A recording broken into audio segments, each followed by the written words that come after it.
সেদিন ছিল আমার ফ্রেন্ডের বাড়িতে নিমন্ত্রণ। যেহেতু সে রিসেন্টলি বিয়ে করেছে, সেই উপলক্ষেই তাদের বাড়িতে হয়েছিল নারায়ণ পুজো।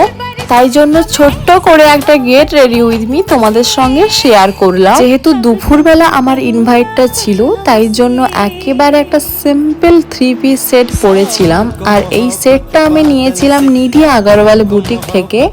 দেখো, দুপুরবেলা কোনো মানুষেরই মেকআপ করতে ভালো লাগে না, তাই জন্য একেবারে ময়শ্চারাইজার আর একটা সানস্ক্রিন মেখে নিয়ে তারপরে এই জুয়েলারিগুলো পরেছিলাম।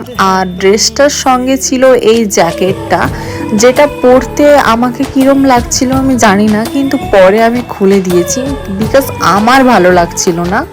এত তাড়াহুড়োর মধ্যে ছিলাম, তাই জন্য ভালো করে কিছু দেখাতে পারিনি। আর ফাইনাল লুকটা তোমাদের কেমন লাগলো সেটা অবশ্যই জানি। আর এই ধরনের লুক কিন্তু তোমরা কলেজ থেকে, অফিস থেকে সব জায়গায় এরকম ক্রিয়েট